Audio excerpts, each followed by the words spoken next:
Listen, sometimes you're suffering from information overload because everybody turn doctor and everybody have something to tell you, say? Yeah.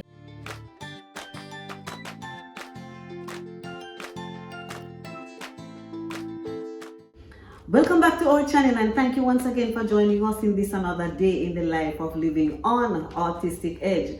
I am Terry and Elaine. And I am Lowenfield Elaine. And we are here to share with you tips and tricks of how we navigate through our journey right here on Autistic Edge.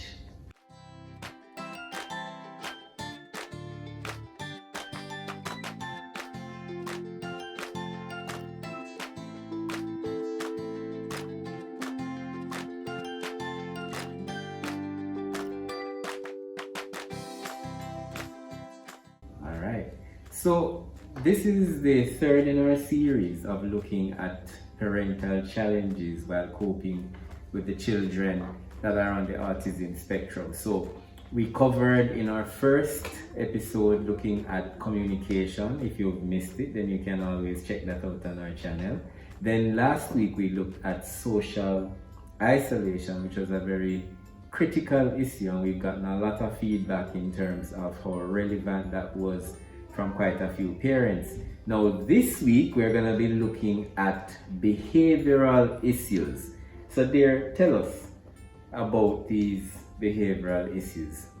Alright, so behavioral issues for children on the autism spectrum can vary widely. Yes. But we are going to talk about some common ones this evening that are, you may see and you may not even understand them yourself.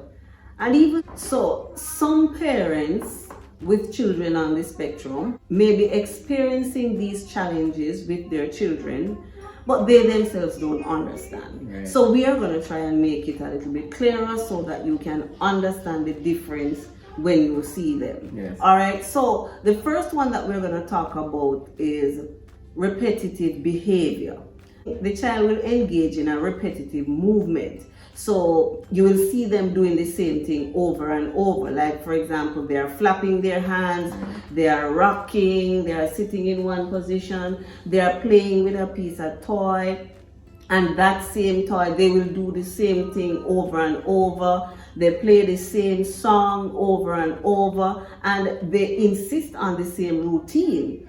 If you change the way they do things at particular times in the day, you might find that they go off in a tantrum, right? They may have fixation to certain toy, objects, lights, fan. And for us, we have experienced quite a number of these.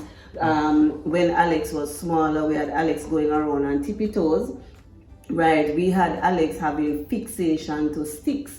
There was a time when it was sticks, yes, there was a time when it was straws.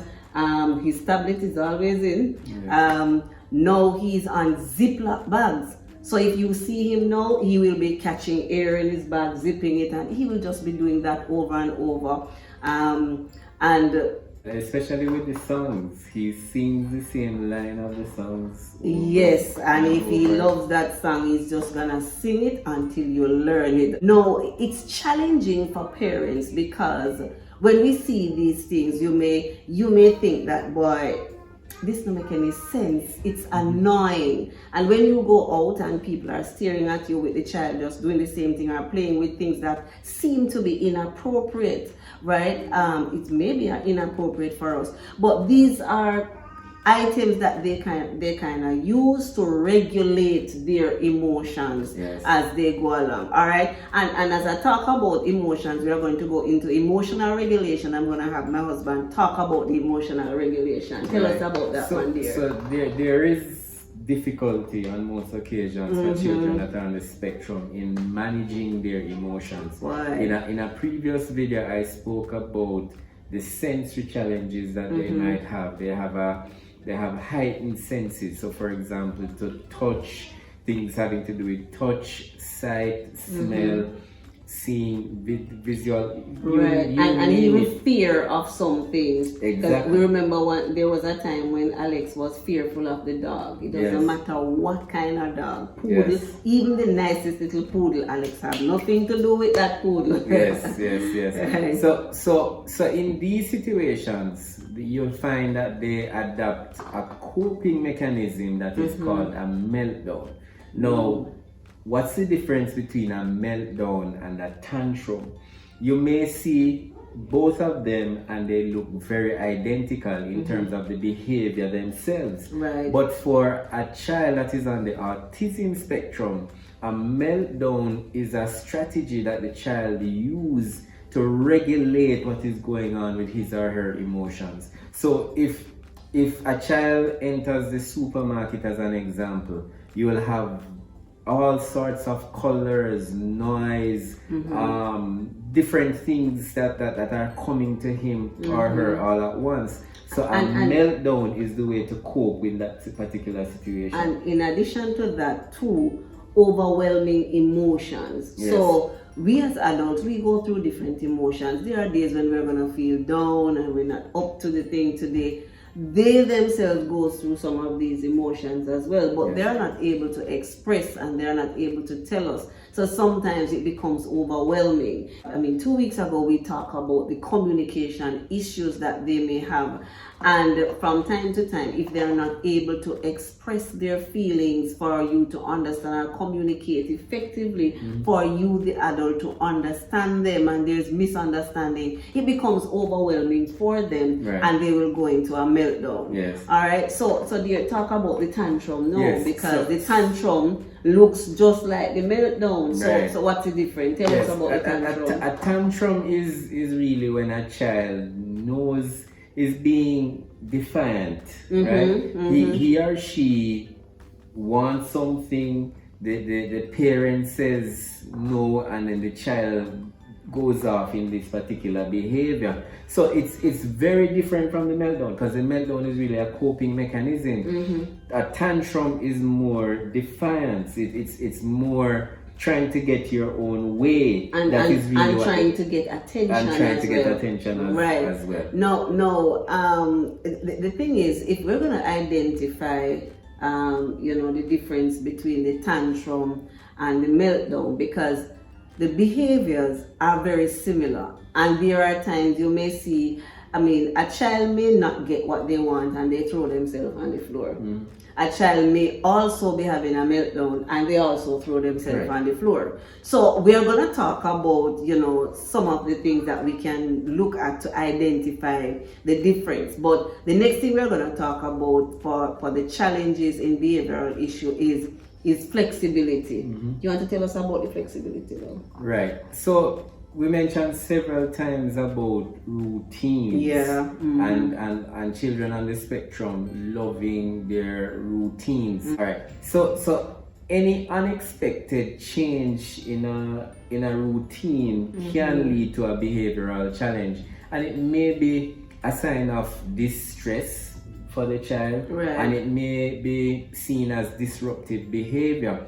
But understanding that a child, the child loves his or her comfort zone, right? The emotional challenges that come with the adjustment is really why the child doesn't want to enter into a new kind of setting, a new kind of environment. And we know that there because we've seen just this week, we took Alex to a particular location. It was totally unfamiliar and he would to him, not be going through that door. Venture into the office at all. Why? Because he's not familiar with the environment, and that caused some emotional challenges. So the routine, what it does, it creates some amount of predictability for them. Yes. So once they can predict what is going to come next and they're unsure about it, because remember, you're not understanding their communication and they're not understanding your communication fully. So even for us now,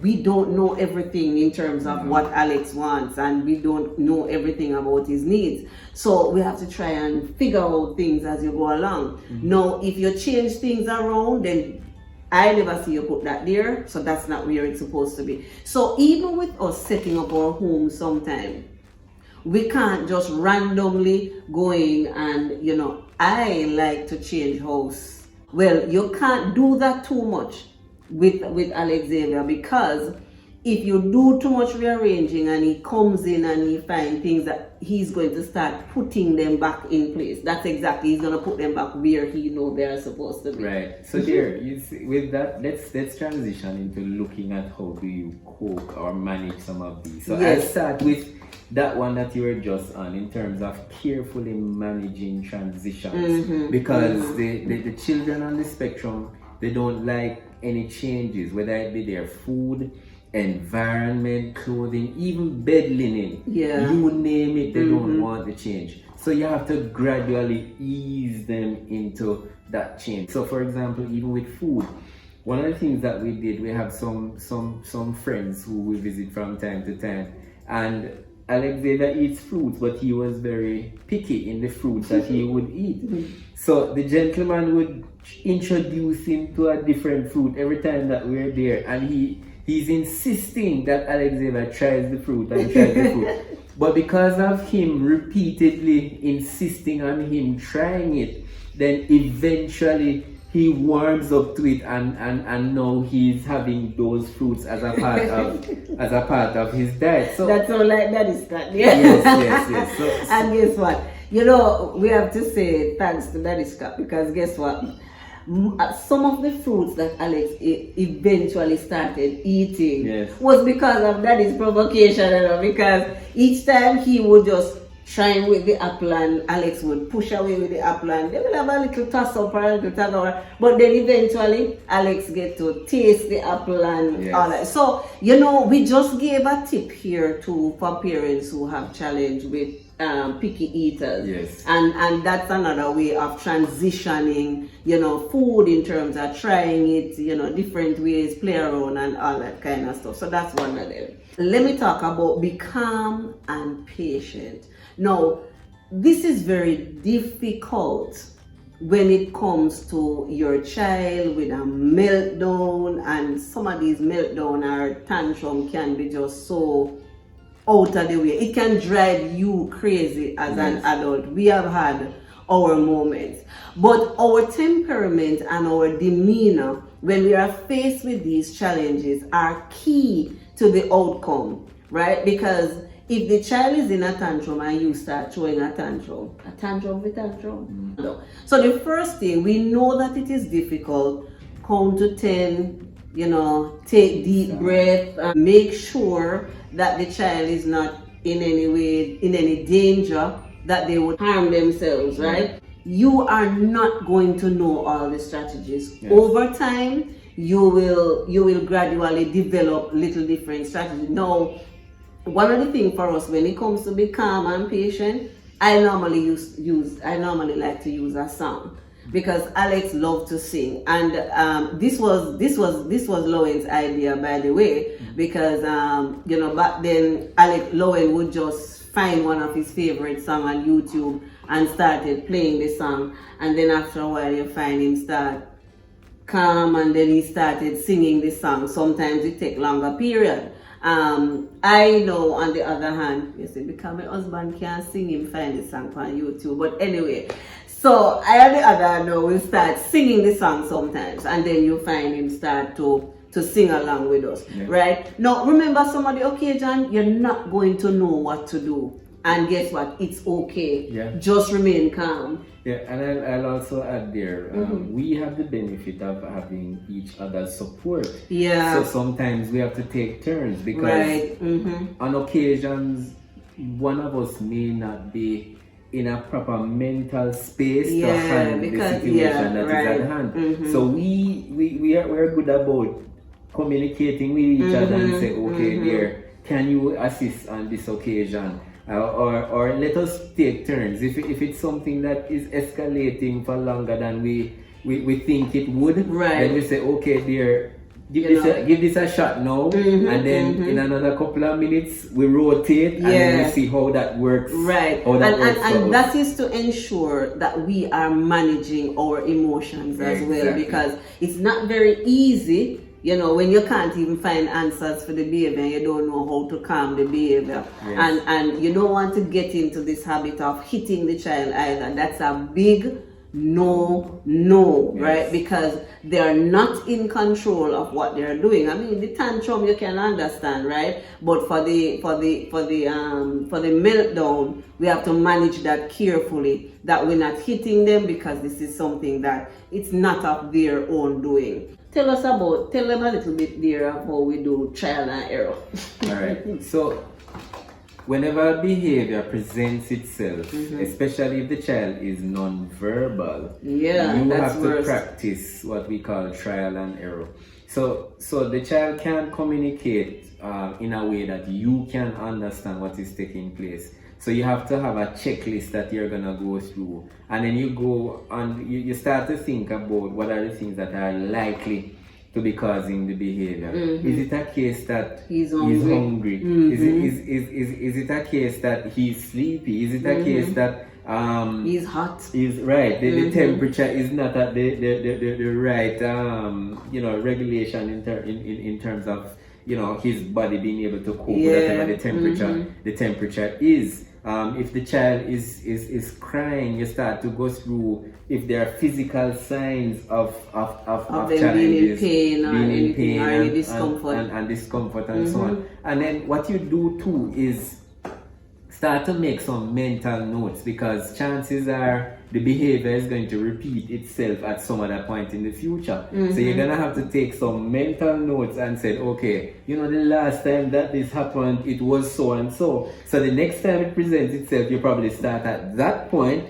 and then you start to make your way down the particular list. You make a valid point there, because here is one of the good things too, is look at scenarios that happen just before the meltdown. Exactly. So each time the child has a meltdown, just think about, I normally, whenever my caregiver calls and you would say, Mommy, I'm at school and Alex have a meltdown, and so I normally start my questionnaire right there, so they have to prepare for a lot of questions coming from me, right? So, and even if it's low end, I'm going to be asking the question. So dear, what was he doing before? Any change, like what was he playing it, where was he, and that kind of stuff, because you want to find out, okay, dear, check the tag on his clothes. I mean, because Alex has a thing, if there is any tag on the clothes and he feel it any at all, he will not stop until that tag is being removed. So all these things, if you make any changes in the house,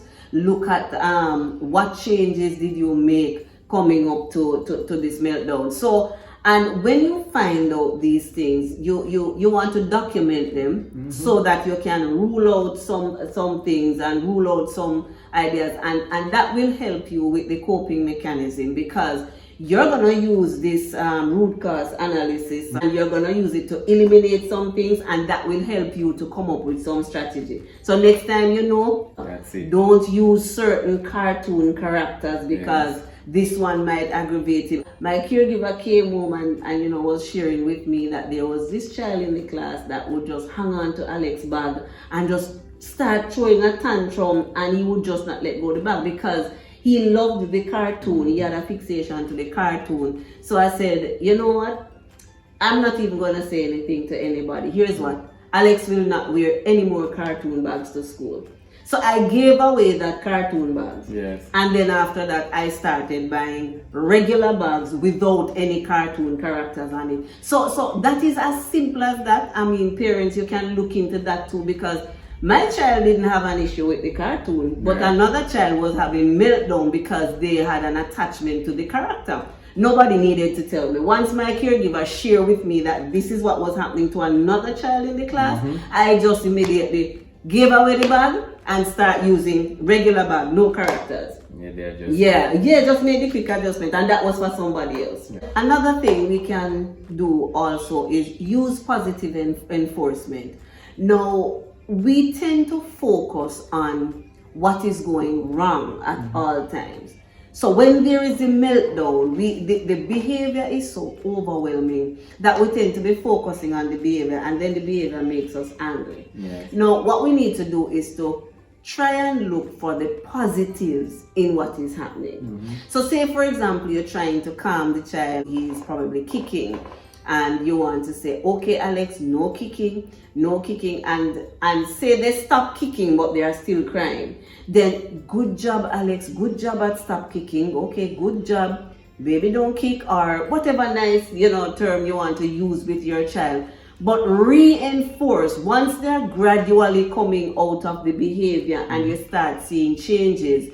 Reinforce and carefully, acknowledge the change that is happening. Good job. Let's go. You're doing well. Clap them until they come out of it. And sometimes they may need space. They may need space. Just make sure that they are not hurting themselves, but give them their space, because sometimes some of them you can hug them, some of them you can't. So you have to know the strategy that works for your child in terms of which is which. What about the communication part of it? All right, so for this portion, what you want to do is to take your time to talk to the child and explain to the child why a particular behavior is not desirable, or the outcome of the particular behavior. Have conversation, even if the child is non-verbal. Have conversation with the child. And I remember, I'll use this example there. Alex Xavier has a little saying that he will go by. We are the ones who put the label to it, of course, because he's not come up with those words. Right. But if it cannot drink, it must go down the sink. Right? So Alex Xavier throws any kind of fluids that he sees around the house. Once it's not something that he can drink and he knows how to identify, right? He's gonna pour it down the sink. So bleach, vinegar, other chemicals, body wash, dishwashing liquid, whatever the case may be. Everything, they're going down the sink. His fabric softener, you name it, they're if gonna it go is down not the sink. to Once drink, it's not to drink, he's gonna down the sink. Pour down the sink. But he also, we mentioned of him having this fixation to the Ziploc bags. With his Ziploc bags, he doesn't want any writing on the bag. Yeah. So we have to use a little bit of rubbing alcohol and some oh paper my God, towel, that one. and we have to use that to clean the bag for him. Yeah. Now, what we did, because he kept throwing the rubbing alcohol down the sink. so when he goes for the bag and then he asks for us now to rub the writing off the bag, we say, Alex, you threw the alcohol down the sink, so we don't have anything to clean off the bag. And what I did there, I took up the empty bottle of the alcohol and show him, and I said, I have nothing to rub it because you throw it down the sink, and I turned the bottle upside down to show him there's nothing in the bag. You throw it down the sink, so what am I going to do? Well, can I tell you that Alex Xavier has stopped throwing away the rubbing That alcohol? was the last bottle as a matter of fact, he is now the one that is cleaning off his bag. He throws out the adequate amount that he needs on his paper towel. He cleans off his bag. And he cover back him alcohol, and he puts it back in place. So he isn't wasting it. So the point that I'm making here is to communicate with the child. Explain to them what the consequences are of a particular behavior, and they will make the adjustment. And I just want to add to that too, dear, that while it is also good and important to communicate during the behavior challenge, I just want to put a flip side to it, because no two children are alike during these scenarios. No. There are some children you may not be able to communicate with them during this time. They may prefer quiet, because you might just see them putting their hand over their ears and all of that kind of stuff. So your communication may become noise and maybe aggravate them. There's no one size fits all for these kind of behaviors. You will have to study your child, understand the rhythm and pattern of your child, and you will have to develop your own strategy. Yes. All right. And then the next thing I want to talk about too, build a quiet space build a quiet space somewhere in your home. Build a quiet space for your child. This will help with some of these managing the emotional regulation there, right? If you have a larger house and you have an extra room, you can design that room or a section in that room as a quiet space. So you can have things like a beanbag in that quiet space. You can have like a nice fluffy carpet, depending on the sensory of your child. Because if they like hard surface, you may want to put a more commercial type carpet. If they like a softer surface, you may want to put like a plush, a plush carpet. Use material that they like. You can put toys that they like.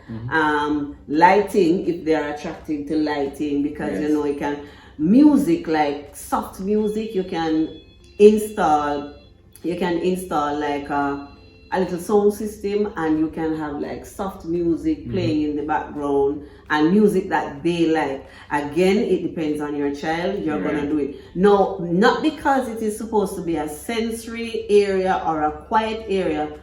Don't overload the area with too many colors and too many things. It's supposed to be a calm, quiet little corner with just a few of their favorite things. And if it's one of those children that will hit their head against the wall, thank God we didn't have that one, right? But if one of those children that hit their head against the wall, you may want, you need some of those insulation type material to just put against the wall, so that if anything and they have to bump against the wall, then they may not get hurt, right? So these are some of the things that you may be able to use to manage the behavior. We probably didn't have this as a listed tip, but I want to insert this as an additional or a bonus. Go ahead.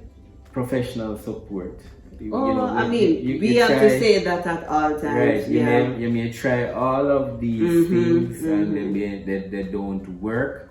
Seek some professional advice. There are persons that are practitioners in this space. They may have the experience. They may have been working with parents over a period of time, so they have a better understanding of how to navigate some of these challenges. So we're always gonna share that. We share from a experiential perspective, where we as parents, our son is now 13 years old, we would have gone through many of these things, the trial and error and all of these sort of things.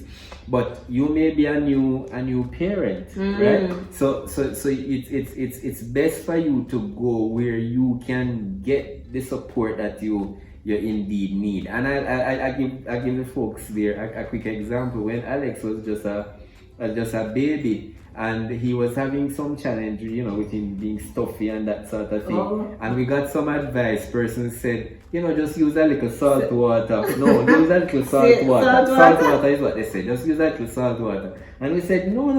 Salt water. We're not putting any salt water in the child's nose. And we went and we sought some assistance from the professional, the pediatrician. And what did the pediatrician prescribe? Salt water. Exactly. Salt water. That's really what it is. So even if it's just to reinforce some of the things that we've shared here, or that you will get from somebody else, it does. And let me just quickly say, most of the time, try and stick with your professionals, and that is if they are available, because depending on the services that you need, some of the services are not available. But listen, sometimes you're suffering from information overload, because everybody turn doctor and everybody have something to tell you, in terms of, but trust your instinct. Work with what works for us may not work for your child. All right, so work with your professional.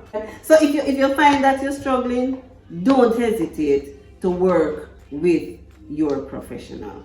Thank you once again for joining us in this another day in the life of living on Autistic Edge. Don't forget to like, comment, share, and subscribe. And make sure you hit the notification bell, so the next time we put out another content, you will be notified. Thank you.